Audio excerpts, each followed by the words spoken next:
Kinumpirma ni Senate President Win Gatchalian na hiniling ni Vice President Sara Duterte na sagutin ng Senado ang gasto sa pagkain sa depensa, staff at testigo habang gumugulong ang impeachment trial.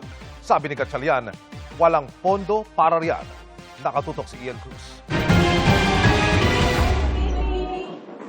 Ito ang liham ni Vice President Sara Duterte kay Senate President Sherwin Gatchalian tungkol sa pagkain ng kanyang defense team. Nakasaad dito ang hiling na sagutin ng Senado ang gasto sa pagkain ng defense team, staff at testigo habang gumugulong ang impeachment trial.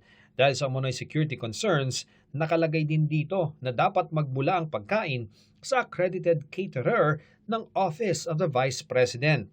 Ang sulat na yan, kinumpirma ni Senate President Win Gatchalian. Hindi ko pa nasasagot dahil fina-finalize pa namin lahat itong arrangements. Anong laman ng letter, sir? Anong laman ng letter? O it's a no already? We cannot afford it. Hindi raw ito basta-bastang magagawa. Sa rules po, pwede din ba yun? Kung may pondo kayo, pwedeng sagutin ang pagkain ng lawyers o hindi talaga yung kasama? Basic COA rules po siguro. Decision na yan ng management ng Senado kung papayagan o hindi.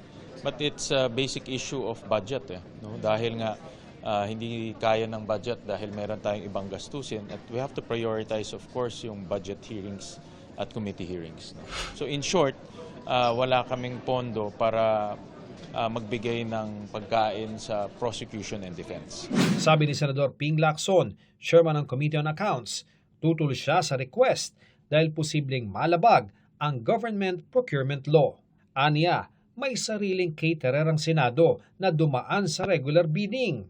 Ang hiling na gamitin at bayaran ng Senado ang caterer ng OVP ay masasabi umanong questionable at irregular.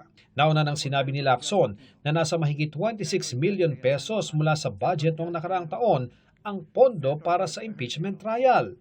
Sinubukan naming kunin ang panig ng OVP ukol sa liham ni VP Sara pero hanggang ngayon ay wala pang tugon ng OVP ukol dito.